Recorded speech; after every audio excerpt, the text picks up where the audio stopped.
Why Rotary? Well, let's start with why it was founded. In 1905, a Chicago attorney named Paul P. Harris formed one of the world's first service organizations, the Rotary Club of Chicago. It was a place where professionals with diverse backgrounds could exchange ideas, form meaningful friendships, and serve their community. The name Rotary came from the group's early practice of rotating the meeting location among the offices of each member. And for over a century, the community has expanded all over the globe, and the exchange of ideas, friendships, and service has grown right along with it.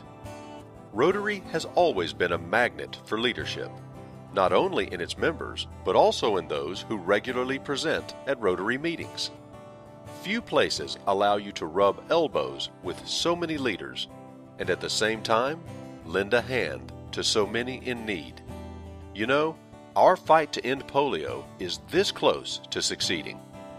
With over 1.2 million members in over 34,000 clubs worldwide, the networking and service opportunities are almost endless.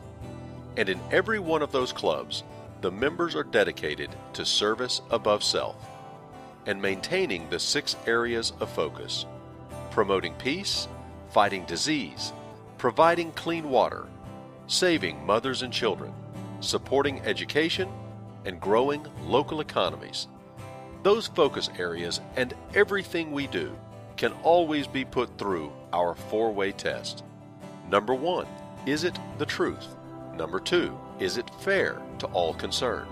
Number 3, will it build goodwill and better friendships? And number 4, will it be beneficial to all concerned? Are you a busy business or community leader whose heart is set to serve above self? Then we were made for each other. The meetings have stopped rotating, but our passion to network, share, and serve has not. Why don't you look us up